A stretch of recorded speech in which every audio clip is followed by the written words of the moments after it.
In Vancouver, British Columbia, in Western Canada, on Main Street, there are people here whose internal organs, their lungs, their kidneys, and livers are being severely damaged from using illicit drugs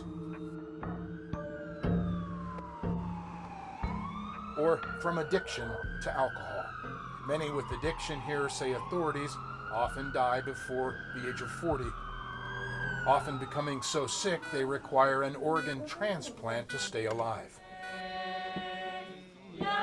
For example, a liver transplant 2 decades ago saved Grand Chief Stuart Phillip, a recovering alcoholic who today is one of Canada's most influential First Nations Indigenous leaders. Still alive today, he says, thanks to Canadian doctors who successfully performed that liver transplant a quarter century ago, followed by a kidney transplant more recently. 3 years ago, I had a kidney transplant. The kidney transplant, the donor was my daughter, Lori. And in regard to the liver transplant, the doctors are absolutely amazed that I'm 26 years out without any complications. His wife of 40 years, Joan Phillip, a member of the Legislative Assembly of British Columbia, tells me she and Stuart back in the day both struggled with alcohol addiction, and says she feared when Stuart was diagnosed with liver cancer, he would not live to see their grandkids. And I can't imagine life without Stuart. And I was watching him. He went from 185 pounds to 115 pounds in 6 months. And I was watching him waste away. I wanted him to last long enough to see the grandkids. They have 15 grandchildren today. They're so darling. And we have grandchildren now that are 26, 27. And 3 of our grandchildren are going to have kids this year. So we're going to be great grandparents. Another recent kidney transplant recipient is Indigenous First Nations fashion model Marissa Nahaney, who says kidney disease nearly killed her before her mother, Delia, donated a kidney that saved her life. If it wasn't for modern medical science, I would have been dead at the age of 25. I'm going to be turning 39 this year. She remembers the day the doctor called her mother to inform them blood tests indicated Marissa had severe kidney disease and needed a kidney transplant. Take her to emergency right now. She's about to slip into a coma. Her transplant performed here at St. Paul's Hospital in Vancouver. The kidney team is absolutely fantastic. Of the nearly 3,000 organ transplants performed in Canada each year, 20% are from living donors. Half of those are from donors unrelated to the recipient. In Canada, in the past, living organ donors had to be family members. New policies allowing organs from anonymous donors have led to saving many more lives. Still, hundreds of people in Canada have died in recent years waiting for a liver donor who never came forward, or because they, as potential recipients, did not qualify for a transplant.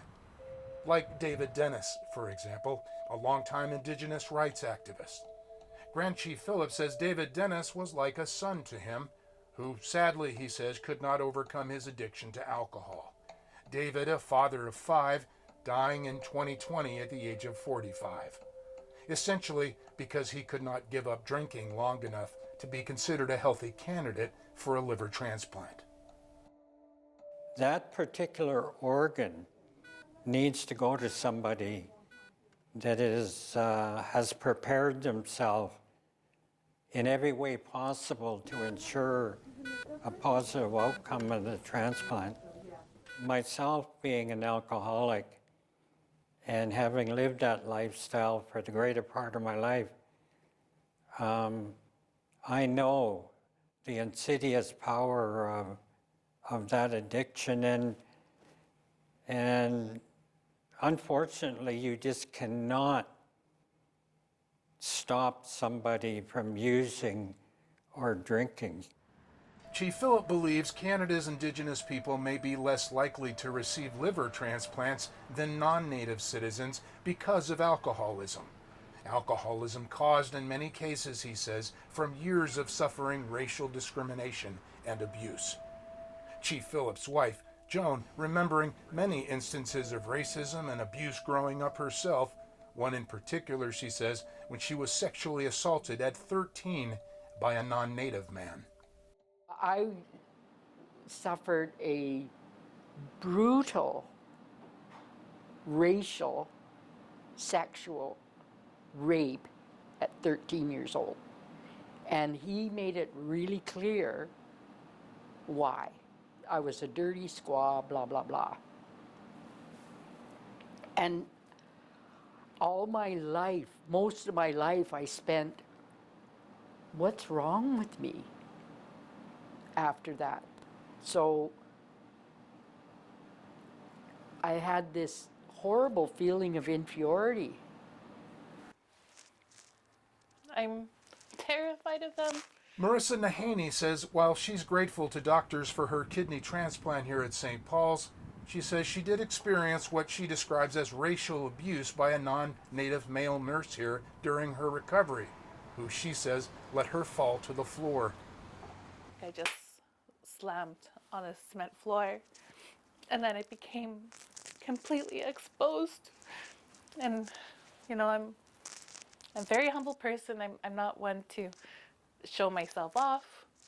And while I was just sitting there naked on the floor, he just yelled at me, "Oh, why did you fall? And what happened?" And you know, like, and I just had to, I was like, "You didn't help me." I was like, "Can somebody cover me up?" And I was completely treated with no dignity. Hospital officials here say for privacy reasons they cannot comment on Marissa's case, but stated in an email that the hospital does take allegations of patient neglect and racism very seriously, acknowledging there is systemic racism in British Columbia's healthcare system, especially against Indigenous patient populations. Joan Phillips says perhaps if there was more respect for First Nations people in Canada, there would be less trauma suffered by them and less drug and alcohol abuse as a result. That, she says, would make more of them stronger candidates for liver transplants in the end. The government of British Columbia, in fact, now, she says, passing tougher legislation against hate speech. We've, at least in British Columbia, we're passing legislation to make it criminal to express without taking away someone's, right to, their own thoughts and feelings. If it's a hate crime, if it's a Hate speech. yes, hate speech, then it's a crime, and that people will be charged. The mission today of organ transplant recipients like Chief Stuart Phillip and Marissa Nahaney is educating the public about how organ donations and organ transplants save lives. And they encourage more people to come forward to donate organs, whether they are anonymous or family members like Marissa's mom, to give the gift of life. For people who reach out to save not only my life, but someone with kidney disease or liver disease, it just means that someone like me who's it just wants to participate in life, it's more than an organ. It means that I could potentially have happiness again. It means that I could have freedom. It means that I can enjoy an evening dinner with my friends. It means that I don't have to wake up in a hospital bed. So donors are today's real life superheroes. And you continue to be my hero each day. Thank you for everything you do. You are the matriarch of our family. You make sure that all of us stay happy and alive. I love you. Love you. When I first received word that I had liver cancer, immediately I truly believe my life was over. And now, post-kidney transplant, 3 years out, Joan and I have been blessed with 15 incredibly beautiful and wonderful grandchildren. You know, I could have passed 26 years ago.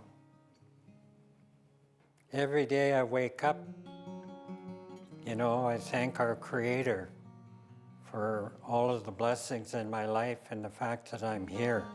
To appreciate life, you know, and understand life is a precious gift, that every moment, every minute, every hour is precious, and life is not to be squandered.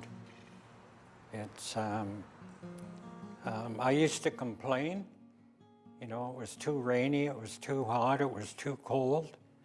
You know, trivial little things like that, traffic jams.